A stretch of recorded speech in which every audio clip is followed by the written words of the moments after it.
याला पार्श्वभूमी ही की सत्ताधारी मनसेला आपल्यासोबत घेण्याकरता उत्सुक आहेत, तशा चर्चा आणि तयारी सुरू आहे आणि त्यामुळे सावध पवित्रा घेतलेला आहे सत्ताधाऱ्यांनी। यावर कोणी उघड-उघडपणे बोललं नाही। संदीप देशपांडे यांनी शंढ हा शब्द वापरला आणि त्यामुळे नव्या वादाला तोंड फुटलेलं आहे।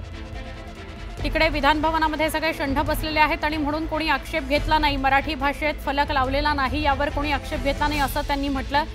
पण त्यांनी नंतर या विषयावर सारवासारव सुद्धा केली। मी कुठल्या व्यक्तीला उद्देशून हा शब्द वापरलेला नाही, तर तो एका वृत्तीविषयी शब्द वापरलेला आहे असं संदीप देशपांडे म्हणाले। त्याच्यावरनं मनसेने अशी हरकत घेतलेली आहे की मागे फ्लेक्स होता त्याच्यामध्ये हिंदी आणि फक्त इंग्रजी भाषेचा उल्लेख होता, मराठी मातृभाषेचा उल्लेख नव्हता आणि याच्यामुळे कुठला फ्लेक्स आपल्या कार्यक्रमाच्या पाठीमागे जे उभा